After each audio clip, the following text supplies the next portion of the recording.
ಬಿಸಿ ರೋಡಿನಿಂದ ಕಲ್ಲಡ್ಕ ಮಾರ್ಗವಾಗಿ ಉಪ್ಪಿನಂಗಡಿಗೆ ತಲುಪಬೇಕಾದರೆ ಅರ್ಧ ಜೀವ ಕಳೆದಂತಾಗುತ್ತದೆ. ಈ ಹೆದ್ದಾರಿ ಕಾಮಗಾರಿ ಪ್ರಾರಂಭವಾಗಿ 10 ವರ್ಷಗಳೇ ಕಳೆದಿದೆ. ಈ ಹೆದ್ದಾರಿ ಮೂಲಕ ಸಂಚರಿಸುವ ವಾಹನ ಚಾಲಕರು ನಿತ್ಯ ನರಕಯಾತನೆ ಅನುಭವಿಸುತ್ತಿದ್ದಾರೆ. ಇದು ಗಂಭೀರ ಸಮಸ್ಯೆ. ಇದರ ವಿರುದ್ಧ ಬಿಜೆಪಿಯವರು ಪ್ರತಿಭಟನೆ ಮಾಡಬೇಕಿತ್ತು ಎಂದು ಪುತ್ತೂರು ಶಾಸಕ ಅಶೋಕ್ ಕುಮಾರ್ ರೈ ಅವರು ಹೇಳಿದರು. ಪುತ್ತೂರು ಉಪ್ಪಿನಂಗಡಿ ರಸ್ತೆಯ ಕಾಮಗಾರಿ ವಿಳಂಬವನ್ನು ಪ್ರತಿಭಟಿಸಿ ನೆಕ್ಕಿಲಾಡಿಯ ಬಿಜೆಪಿ ಪ್ರತಿಭಟನೆ ಆಯೋಜನೆ ಮಾಡಿತ್ತು. ಈ ಬಗ್ಗೆ ಪತ್ರಕರ್ತರು ಕೇಳಲಾದ ಪ್ರಶ್ನೆಗೆ ಉತ್ತರಿಸಿದ ಶಾಸಕರು, ಪುತ್ತೂರು ಉಪ್ಪಿನಂಗಡಿ ರಸ್ತೆ ಕಾಮಗಾರಿ ನಡೆಯುತ್ತಲೇ ಇದೆ. ಮಳೆ ಬರುವಾಗ ಕಾಮಗಾರಿ ನಡೆಸಲು ಸಾಧ್ಯವಿಲ್ಲ. ಈ ವಿಚಾರ ಎಲ್ಲರಿಗೂ ಗೊತ್ತಿದೆ. ಬಿಜೆಪಿಯವರು ಕೆಲಸವಿಲ್ಲದಕ್ಕೆ ಅಲ್ಲಿ ಸೇರಿ ಪ್ರತಿಭಟನೆ ಮಾಡಿದ್ದಾರೆ. ಬಿಜೆಪಿ ಪ್ರತಿಭಟನೆ ಮಾಡುವುದಿದ್ದರೆ ಕೇಂದ್ರ ಸರ್ಕಾರದ ವಿರುದ್ಧ ಪ್ರತಿಭಟನೆ ಮಾಡಬೇಕಿತ್ತು ಎಂದು ವ್ಯಂಗ್ಯವಾಡಿದ್ದಾರೆ. ಬೆಳ್ತಂಗಡಿಯಲ್ಲೇ ರಸ್ತೆಯೇ ಇಲ್ಲದಂತಾಗಿದೆ. ಬೆಳ್ತಂಗಡಿಯ ರಸ್ತೆಯನ್ನು ನೋಡಿದರೆ ಪುತ್ತೂರು ಉಪ್ಪಿನಂಗಡಿ ರಸ್ತೆ ವಿಚಾರ ದೊಡ್ಡ ಸಮಸ್ಯೆಯೇ ಅಲ್ಲ.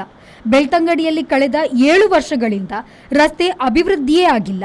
ವಾಹನ ಸಂಚಾರ ಮಾಡುವಾಗ ಸೊಂಟ ನೋವು ಶುರುವಾಗಬಹುದು. ಅಲ್ಲಿ ಯಾರು ಶಾಸಕರಿದ್ದಾರೆ ಎಂಬುದು ಬಿಜೆಪಿಯವರಿಗೆ ಗೊತ್ತಿಲ್ವಾ ಎಂದು ಶಾಸಕರು ಪ್ರಶ್ನಿಸಿದರು. ರಸ್ತೆ ತಡೆಯನ್ನು ಮಾಡಿದ್ರು. ನಾನು ಹೇಳಿದೆ, ನೋಡಿ ಸ್ವಾಮಿ, ರಸ್ತೆ ತಡೆ ಮಾಡುವುದು ಯಾಕೆ? ಅಭಿವೃದ್ಧಿ ಕೆಲಸಗಳು ಆಗ್ತಾ ಇದೆ. ರಸ್ತೆ ತಡೆ ಮಾಡಬೇಕಿದ್ರೆ ನ್ಯಾಷನಲ್ ಹೈವೇಯಲ್ಲಿ ಧೂಳಲ್ಲಿ ಬರಲಿಕ್ಕೆ ಆಗುದಿಲ್ಲ. ಇಲ್ಲಿ ಸ್ವಲ್ಪ ರಸ್ತೆ ತಡೆ ಮಾಡಿ. ನಿಮ್ಮ ಕೇಂದ್ರ ಸರ್ಕಾರ ಮಾಡ್ತಿರುವಂತಹ ರಸ್ತೆ 10 ವರ್ಷದಿಂದ ಕೊಳಿತಾ ಇದೆ. ನೀವು ಬೆಳ್ತಂಗಡದಲ್ಲಿ ಹೋಗಿ, ರಸ್ತೆಯಲ್ಲಿ ಒಮ್ಮೆ ಹೋಗಿ, ಅಲ್ಲಿ ಸೊಂಟ ನೋವೆಲ್ಲ ಆಗಿ ಸೊಂಟ ಆಪರೇಷನ್ಗೆ ಹೋಗ್ಬೇಕು ಅಂತ ರಸ್ತೆಗಳಿದೆ. ನಾವಿಲ್ಲಿ ಕೆಲಸ ಮಾಡ್ತಾ ಇದ್ದೇವೆ, ನಮಗೆ ಗೊತ್ತಿದೆ ಅಭಿವೃದ್ಧಿ ಆಗ್ಬೇಕಂತ. ಮಳೆ ಬರ್ತಾ ಇದೆ, ಮಳೆ ನಿನ್ನೆ ಕೂಡ ಬಂದಿದೆ. ಡಾಮರೀಕರಣ ಮಾಡಲಿಕ್ಕೆ ಆಗೋದಿಲ್ಲ, ಎಲ್ಲ ಎದ್ದು ಹೋಗ್ತದೆ. ಈಗ ಮಾಡಿದ್ರೆ, ನೀವು ಮಾಡಿದ್ರೆ ಮತ್ತೆ ಕಳಪೆ ಕಾಮಗಾರಿ ಅಂತ ಹೇಳ್ತಾರೆ. ಅದಕ್ಕೆ ನಾವೇ ಅವ್ರಿಗೆ ಹೇಳಿದ್ದು, ನೀವೆಲ್ಲ ಸೆಟ್ ಮಾಡಿ ಆನಂತರ ಅದನ್ನು ಮಾಡುವಂಥ ಕೆಲಸವನ್ನು ಮಾಡಿ.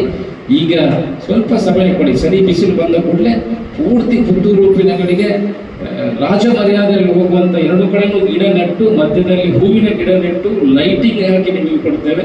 Wait for 1 year, we will see the development ಅಂತ ಹೇಳಿದ್ದೀನಿ. ಮಾಡ್ತಾರೆ, ಅವ್ರಿಗೆ ಏನು ಕೆಲಸ ಇಲ್ಲದ್ರೆ ಮಾಡಿದ್ದಾರೆ, ಅದರಲ್ಲಿ ಏನು ಬೇಜಾರಿಲ್ಲ. ಆದರೂ ಜನ ಇದನ್ನು ಅರ್ಥ ಮಾಡ್ಕೊಳ್ಬೇಕು ಅನ್ನೋ ವಿಚಾರವನ್ನು ಹೇಳುತ್ತೆ. ನಾವು ನಾಳೆ ಮಾಡ್ಬೋದು, ಇಲ್ಲಿ ಅದನ್ನು ನಾವು ಮಾಡಲಿಕ್ಕೆ ಹೋಗುವುದಿಲ್ಲ. ಒಟ್ಟು ಅಭಿವೃದ್ಧಿ ಪರವಾಗಿ ಕೆಲಸ ಮಾಡ್ತೇವೆ, ಭ್ರಷ್ಟಾಚಾರ ರಹಿತವಾಗಿ ಕೆಲಸ ಮಾಡ್ತೇವೆ. ರೈತರ ಯಾವುದಾದ್ರು ಜಾಗಗಳ ಅಕ್ರಮ ಸಕ್ರಮಗಳಿದ್ರೆ ದಯಮಾಡಿ ನಮ್ಮ ಹತ್ರ ಕೊಡಿ, ಪಕ್ಷಾತೀತವಾಗಿ ಮಾಡ್ತೇವೆ. ಅವು ಕಾಂಗ್ರೆಸ್ ಬಿಜೆಪಿ ಅಂತ ಖಂಡಿತ ನೋಡೋದಿಲ್ಲ. ಎಲ್ಲರಿಗೂ ಅಕ್ರಮ ಸಕ್ರಮ ಅವರ ಜಾಗಗಳು ಅವರ ಕೈಗೆ ಬರಬೇಕು. ಆ ನಿಟ್ಟಿನಲ್ಲಿ ಕೆಲಸ ಮಾಡುವಂಥ ಕೆಲಸವನ್ನು ಮಾಡ್ತೇವೆ ಅನ್ನೋ ವಿಚಾರವನ್ನು ಹೇಳುತ್ತಾ, ಏನಾದರೂ ರೈತರಿಗೆ ಇನ್ನೂ ಬೇಕಿದ್ರೆ ಅಧಿಕಾರಿಗಳ ಹತ್ರ ಕೇಳುವಂಥ ಕೆಲಸ ಮಾಡಿ. ನಿಮಗೆ ಅಧಿಕಾರಿಗಳ ಹತ್ರ ಅಲ್ಲಿ ಸರಿಯಾದ ಮಾಹಿತಿಗಳು ಸಿಗದಿದ್ರೆ, ನ್ಯಾಯ ಸಿಗದಿದ್ರೆ ದಯಮಾಡಿ ನಮ್ಮನ್ನು ಕೂಡ ಸಂಪರ್ಕ ಮಾಡಿ ಅನ್ನೋ ವಿಚಾರವನ್ನು ಹೇಳುತ್ತಾ, ಅನೀಶ್, V4 ನ್ಯೂಸ್, ಪುತ್ತೂರು.